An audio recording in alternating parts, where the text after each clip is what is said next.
Bonjour, bienvenue à votre émission La Victoire de l'amour. J'espère que vous allez bien cette belle journée du mois de juin. Aujourd'hui, si je vous dis que je reçois un prêtre catholique, mais qu'il a 2 enfants et un petit-fils, vous allez vous poser beaucoup de questions. Vous allez avoir la réponse assez rapidement. Ensuite, l'homélie sera faite par l'abbé Stéphane Roy. En chanson, quelqu'un qu'on aime beaucoup, notre amie Jessica Poulain, accompagnée de Emma Aubry. Et la chronique hebdomadaire de notre bon père Michel-Marie de Paris. Voici votre émission La Victoire de l'amour. Si tu m'as donné ta vie, je te donne la mienne. Dans le froid de la nuit, mon cœur t'appartient. Et quand la tristesse arrive, je sais tu es là, toujours près de moi. Bonjour, l'abbé Bonjour. Desrosiers. Merci d'être là. Là, je suis sûr qu'il y a des gens qui se posent des questions à la maison. Un prêtre catholique avec 2 enfants, un petit-fils. Vous avez été marié. Oui, j'ai été marié. Pendant combien d'années? 2 périodes de 2 ans. On s'est mariés. J'ai été 2 ans avec mon épouse. On s'est séparés. On est revenus ensemble parce qu'on avait fait des thérapies. On avait essayé de voir. Bon, puis là, les enfants sont venus. Et après 2 ans, ma fille avait à peine 9 mois quand on s'est séparés officiellement après. Et vous avez demandé, parce que beaucoup de gens ne connaissent pas ça, la nullité de mariage. Oui. Alors, qu'est-ce que c'est exactement? Parce que la majorité des gens ne savent pas c'est quoi. En fait, j'ai fait une demande de déclaration de nullité de mariage, c'est-à-dire qu'il faut qu'il y ait eu un vice caché, quelque chose inconnu qui fait que le jour du mariage, le consentement est invalide. Alors, évidemment, il y avait des problèmes dans la famille, avec mon épouse, mais que je ne savais pas au moment du mariage. Ce qui fait que le mariage a été déclaré nul et j'aurais pu me remarier. Après ça, moi, j'étais libre de mon lien à l'Église. Je pouvais me remarier à l'Église. Il fallait divorcer, évidemment, pour faire la demande de nullité de mariage, bien sûr. Et quand vous étiez plus jeune, aviez-vous déjà pensé à être prêtre? Oui. Ah oui? Quand j'étais au primaire, oui. Moi, j'avais en première année, j'étais une sœur de congrégation de Notre-Dame. Bon, ils nous demandaient, ou après ça, des maîtresses d'école, ils nous demandaient qu'est-ce que je voulais faire plus tard. Et dans mon cœur, c'était être prêtre. Mais c'était dans les années 70, les prêtres, les sœurs avaient quitté le village, les prêtres sortaient des communautés. J'ai dit non. Même au secondaire, une année, c'était sœur Jocelyne ou sœur France, puis l'année suivante, c'était Jocelyne et France. Enfin, j'ai dit non, je ne bac pas dans ça. Je vais fonder une famille chrétienne, catholique, puis bon, je me suis choisi un métier, j'étais informaticien, et c'est à partir de l'idée, ça m'est plus revenu après, là, d'être prêtre. Et après votre nullité de mariage, comment ça vous est revenu? Parce que vous avez toujours été à la J'ai toujours été, oui. J'ai toujours continué à fréquenter l'Église, ça, la foi a toujours été là, et c'est qu'après, bon, mes enfants étaient jeunes, et j'ai comme été impliqué en Église parce que je me disais, bon, les fins de semaine, il y avait une demande à un moment donné à l'Église, à Saint-Hubert, pour la pastorale du baptême. Et j'ai dit, tiens, ils demandaient surtout d'aller visiter des familles. Fait, je vais témoigner de ma foi dans les familles, tout ça que je vais visiter. Et c'est comme ça que j'ai commencé à faire du bénévolat à Saint-Hubert. Et puis je me suis impliqué aussi en liturgie. Puis c'est là que j'ai senti un appel à aller plus loin à un moment donné, quand mes enfants étaient un peu plus vieux, à aller plus loin, puis je m'impliquais tellement en Église que je suis resté célibataire finalement. Ah oui. Fait que, puis là, je me disais à un moment donné, j'ai dit, bon, une femme aurait-tu une place dans ma vie? Là, je suis très impliqué, puis j'aime ça, qu'est-ce que je fais? Ça me comblait, ça me motivait beaucoup. Et c'est là que j'ai pensé à devenir diacre. Parce que mon père, il y avait un de ses amis avec qui il travaillait, qui était diacre, donc j'avais connu ça, un diacre permanent. Puis je me disais, bon, j'ai des enfants, j'ai une famille, j'ai été marié, donc le diaconat, ça semble être à quoi je t'appelais. Mais quand j'ai fait la demande, premièrement, j'avais fait la demande à Montréal parce que je m'impliquais beaucoup au sanctuaire Saint-Péregrin sur Folum à Montréal. Fait que c'était des diacres permanents. C'était Henri Gagnon qui était diacre permanent responsable. Et je m'avais fait une demande là. Mais évidemment, n'habitant pas Montréal, ça ne pouvait pas marcher. Vous avez été refusé la première fois. Oui. Comment vous avez réagi? J'ai réagi que, bon, c'est sûr, sur le coup, ça m'a beaucoup déçu parce que je me sentais beaucoup appelé à ça. Et je me suis dit, bon, on va laisser passer le temps. Et là, à Saint-Hubert, c'était l'année 2002. Bien, en 2000, en fait, pour préparer 2002, pour les JMJ de Toronto. Et le curé de Saint-Hubert m'a demandé, pour m'occuper avec l'agente pastorale jeunesse, de préparer les JMJ. Et en 2002, il fallait recevoir des familles. Fait que des familles, on ne savait pas de quel pays, mais les jeunes de d'autres pays. Fait que je me suis impliqué beaucoup au niveau de la JMJ, puis même ils m'ont demandé pour aller au diocèse. Fait que là, je me suis fait connaître dans le diocèse Saint-Jean-Longueuil plus parce que je m'impliquais à Montréal et à ma paroisse. Fait que, et c'est là que j'ai fait la demande en retour des JMJ de 2002 à Toronto. Et j'appelle au diocèse et la personne qui était responsable des vocations, elle me dit, bon, je te donne rendez-vous tel jour, puis c'est le jeudi saint. Coïncidence, mais une coïncidence qu'on regarde... Il n'y a pas de coïncidence. Non, justement.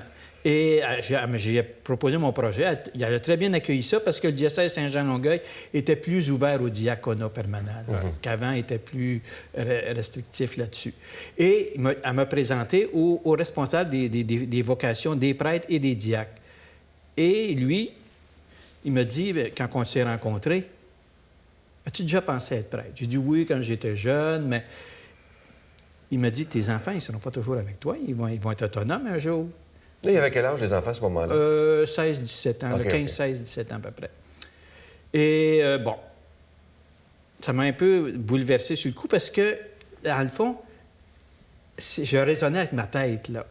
Là, je me disais diacre permanent parce que, bon, j'ai eu des enfants, j'ai été marié, bon, j'ai une vie de famille, j'ai un travail. Je travaillais à la Fonction publique du Canada, à l'Agence canadienne d'inspection des aliments. Un travail sûr. C'est ça, un bon travail, avec une pension puis une retraite assurée au bout, là. Fait que de tout laisser ça... Ça prend... Oh. Oui, là, je n'étais pas prêt à ça, là. Et je me disais, c'est plus facile aussi, diacre permanent, bon, il nous demandait un certificat en théologie, pas toutes les études pour être prêtre que ça demande. Donc, j'allais avec la solution facile.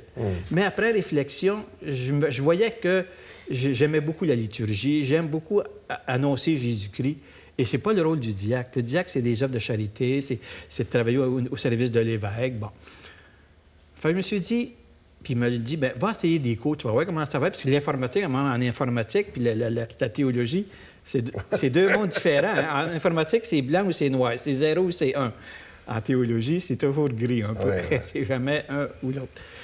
Alors, j'ai commencé les cours à l'Université de Montréal en théologie. Ça a très bien été. Donc, finalement, j'ai fait la moitié de mon bac avant d'entrer au grand séminaire. Et là, en 2009, ce temps passe vite, vous avez... Ça a dû être une décision difficile. Vous avez quitté votre emploi. Oui, après un an de grand séminaire. Là, j'avais été au grand séminaire à Québec.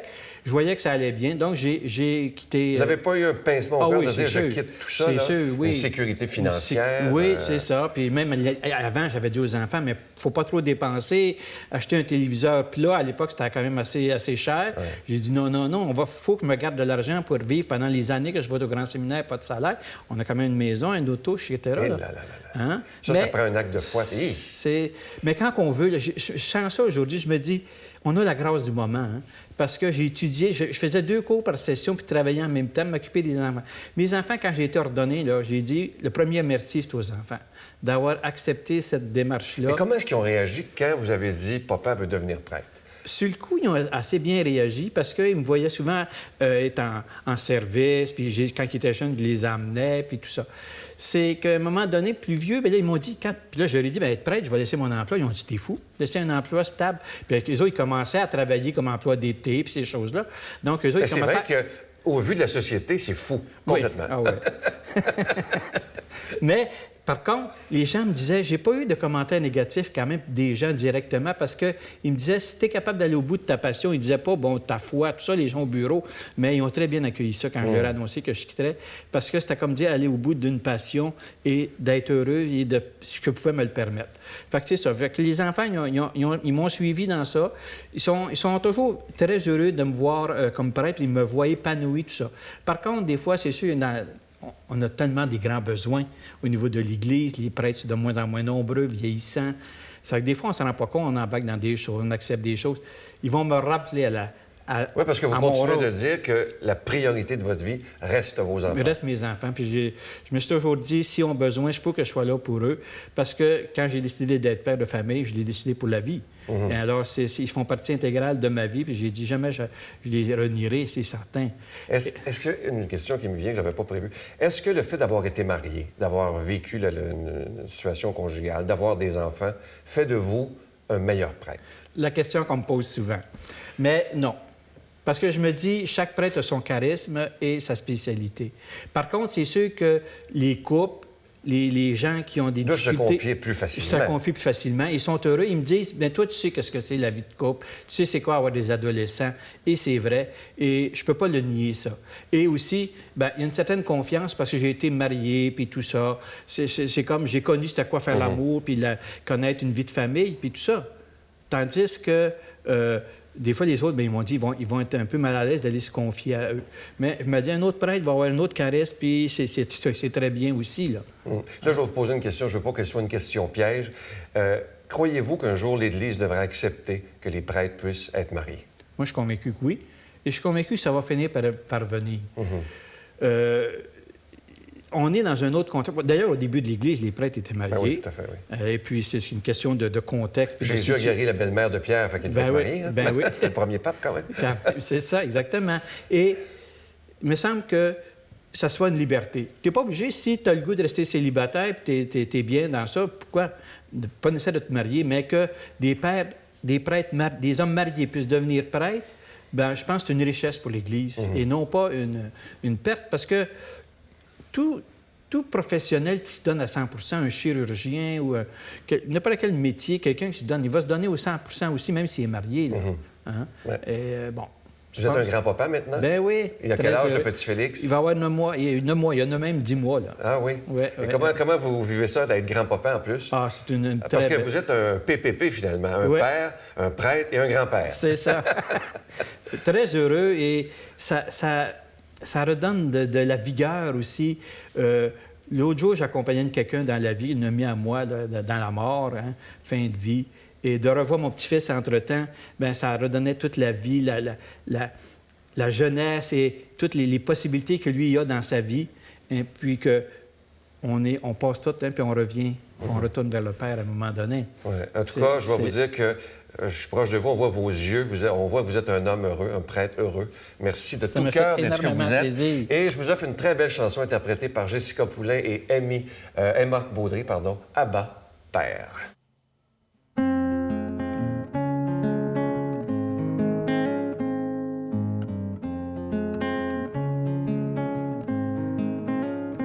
Bien avant le chant qui créa l'univers, bien avant l'esprit qui planait sur la terre, bien avant que tu me formes de la poussière, tu rêvais du jour où tu pourrais m'aimer. Et bien avant les premiers battements de mon cœur, bien avant que je m'éveille à ta douceur, bien avant mes doutes, mes joies et mes douleurs, tu rêvais du jour où je pourrais t'aimer. Tu rêvais du jour où je pourrais t'aimer. Abba, Père, je suis à toi. Abba, Père, je suis à toi. Abba, Père, je suis à toi. Abba, Père, je suis à toi.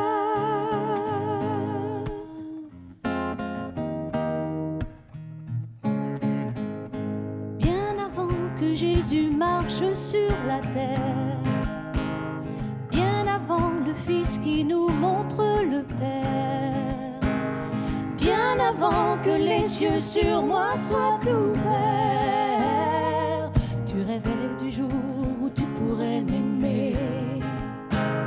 Bien avant que mon péché brise ton cœur, bien avant que coule le sang et la sueur, bien avant les clous, l'effroi et la douleur, tu rêvais du jour où je pourrais t'aimer.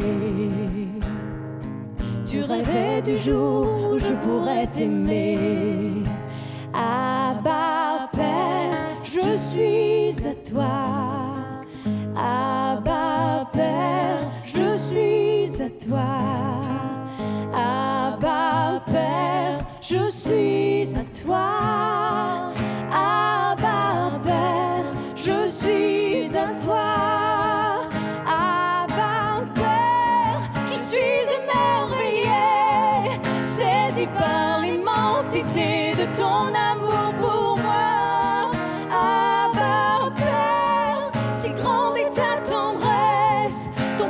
est grand ouvert et je viens plonger dans tes bras. Abba, Père, je suis émerveillé, saisi par l'immensité de ton amour pour moi. Abba, Père, si grande est ta tendresse, ton cœur est grand ouvert et je viens plonger dans tes bras.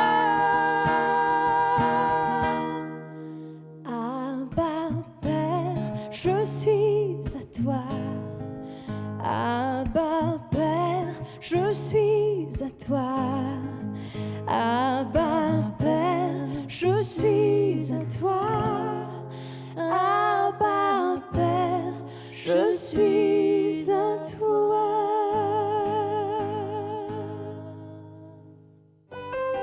Notre Père qui es aux cieux, que ton nom soit sanctifié, que ton règne vienne, que ta volonté soit faite sur la terre comme au ciel. Donne-nous aujourd'hui notre pain de ce jour. Pardonne-nous nos offenses comme nous pardonnons à ceux qui nous ont offensés. Ne nous laisse pas entrer en tentation, mais délivre-nous du mal, car c'est à toi qu'appartient le règne, la puissance et la gloire pour les siècles des siècles. Amen. La caravane de la Victoire de l'amour vous invite au sanctuaire Notre-Dame-du-Cap le samedi 17 août en compagnie du Père Michel-Marie de Paris, Monseigneur Pierre-Olivier Tremblay, Brigitte Bédard et Sylvain Charon sous le thème « Venez à moi, vous tous qui peinez, et je vous donnerai le repos ». Conférence du Père Michel-Marie, célébration eucharistique, spectacle du Père Michel-Marie tout en chansons, dîner et souper inclus, transport en autocar de luxe au départ de plusieurs villes du Québec, à partir de seulement 149 $. Réservé au 1-877-277-4412. Je suis tellement content de vous parler de ce magnifique cadeau du mois pour le mois de juin 2019. Regardez-le bien, il a été fait sur mesure pour la Victoire de l'amour. Il s'agit d'un beau bracelet en bois d'olivier. Il est orné d'une petite croix argentée et déjà bénie. Et ce qui est magnifique, il est fabriqué par les mêmes religieuses qui font nos chapelets. C'est toujours tellement bien fait. C'est fait dans la prière. La communauté, elle est à Mexico. C'est la communauté Agnus Dei, dont vous voyez les membres présentement. Ils sont tellement contents qu'on fasse affaire avec eux parce que eux, ça leur permet d'aider les plus démunis à Mexico. Alors, je vous rappelle que c'est avec un don de 25 $ et si vous en voulez deux, avec un don de 40 $ parce que ça se donne vraiment bien en cadeau. Je vous donne l'adresse en vous disant merci de tout cœur de votre grande générosité.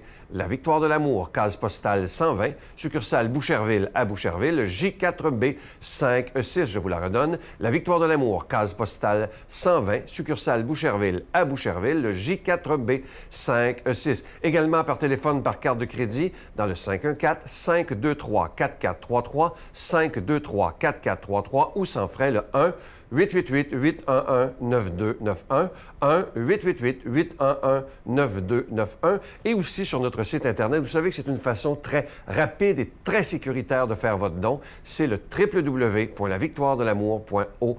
Alors, je vous rappelle, ce magnifique bracelet, il est en bois d'olivier, orné d'une petite croix argentée et il est déjà béni. Et comme je vous disais tantôt, il est fabriqué par les religieuses de Mexico, la communauté Agnus Dei. Et je vous rappelle en terminant, parce que parfois je n'ai pas le temps, vous savez que vous pouvez revoir toutes les émissions sur notre site Internet à l'heure qui vous convient et quand vous le voulez. Merci de tout cœur de votre grande générosité.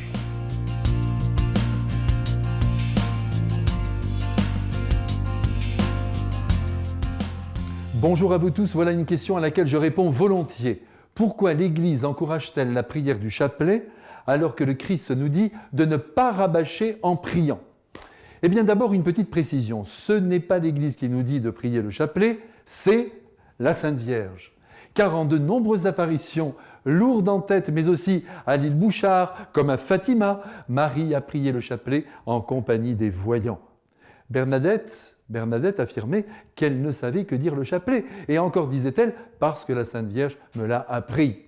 Mais bon, au-delà de cette réalité d'ordre surnaturel, il est en effet important de rappeler que Jésus a réprouvé le rabâchage dans la prière, surtout quand il a vu ses contemporains, et ça vaut pour nous aussi, multiplier les mots pour obtenir du Père Céleste une grâce. En quelque sorte, on rabâche, on répète pour faire craquer Dieu. Eh bien là, nous sommes dans le non-sens, car Dieu notre Père, comme Jésus nous l'a enseigné, sait ce qu'il nous faut et ne manque jamais de nous combler à l'heure juste. Dans la prière du chapelet, il n'y a pas de rabâchage, même si l'on redit 50 fois le « Je vous salue Marie ». C'est une façon comme une autre, et si une autre vous convient mieux, adoptez-la, pour durer dans la prière, en compagnie de Marie et bien sûr de son Fils le Christ. Il faut à peu près, vous savez, une vingtaine de minutes pour dire le chapelet, et 20 minutes en compagnie du ciel, ça vaut de l'or. C'est une prière pour les pauvres que nous sommes, une prière efficace, c'est-à-dire une prière qui nous maintient en présence de Dieu et qui nous fait traverser toute la vie du Christ, ce qui est pour l'âme un apport considérable. Traverser tous les jours l'Évangile, dans ses mystères de joie, de douleur, de lumière ou de gloire, mais c'est formidable. Et maintenant, je vous demande de me faire confiance et d'essayer d'éprouver ce que je vais vous dire maintenant. En fait, le chapelet est une prière contemplative qui appartient non pas à l'univers du livre, mais à celui du film.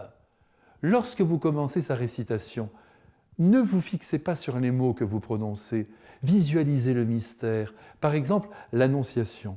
Vous êtes avec Marie, l'ange la visite, mais ce sont des images qui défilent et non des idées. Et pendant ce temps, vous récitez le « Je vous salue Marie » comme un ronronnement qui vous conduit dans le mystère lui-même. Vous êtes alors dans l'univers de Dieu. À bientôt. Mon Dieu, donnez-moi la sérénité d'accepter les choses que je ne peux changer, le courage de changer les choses que je peux et la sagesse d'en connaître la différence. Amen.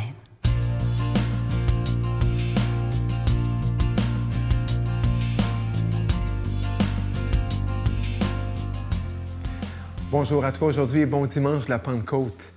Évangile de Jésus-Christ selon saint Jean.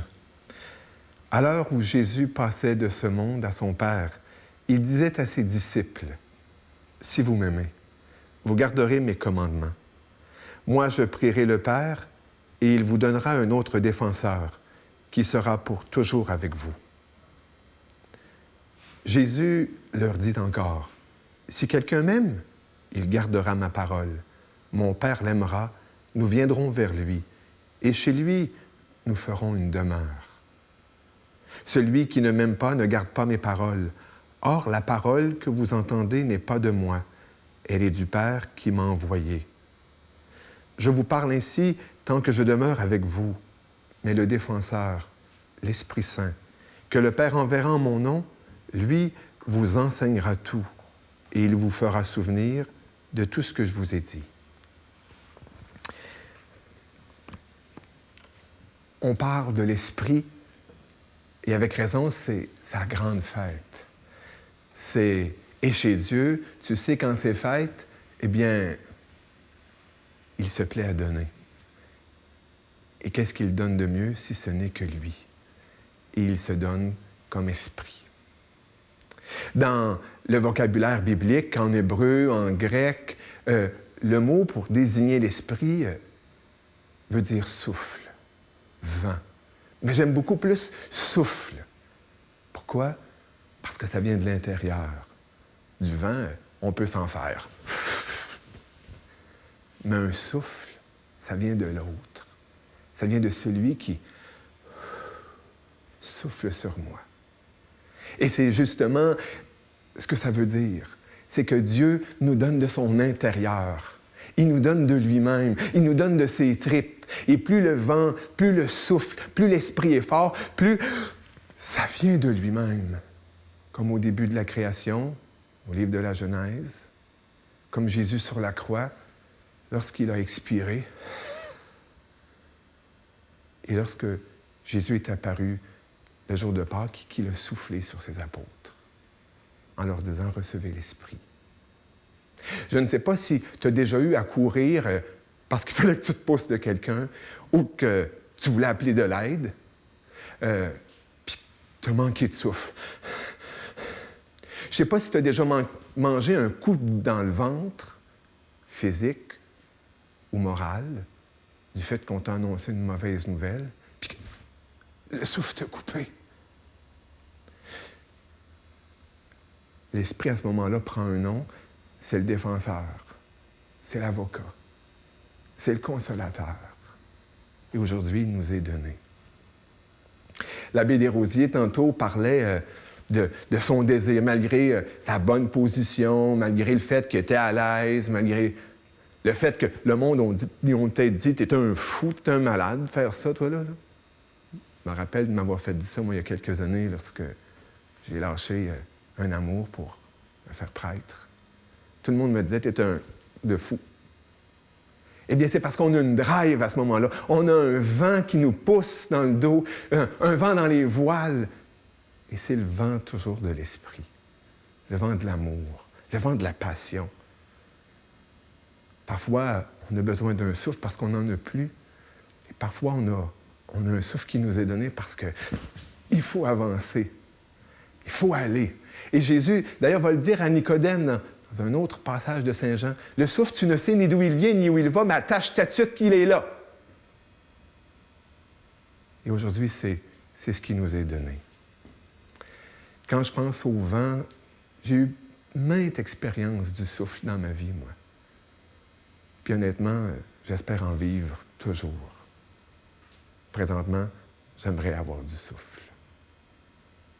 Mais je me rappelle, il y a 9 ans, lorsque, pour la première fois, j'ai été envoyé à Bordeaux, à la prison.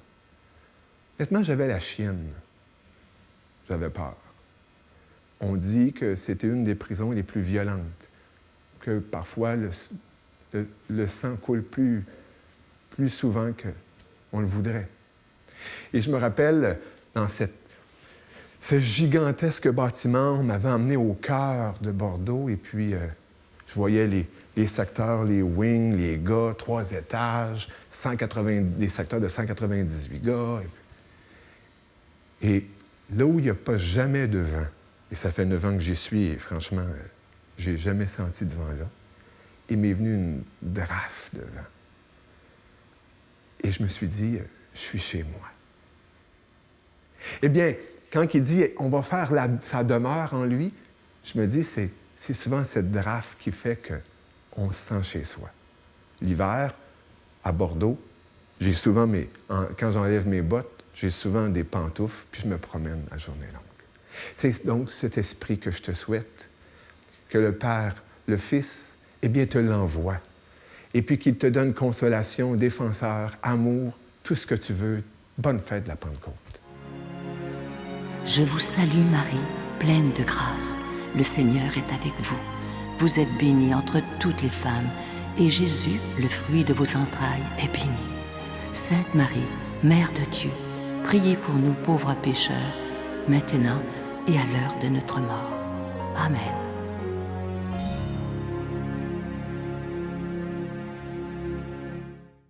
La Victoire de l'amour remercie Plancher 440 et ses partenaires Beaulieu Canada.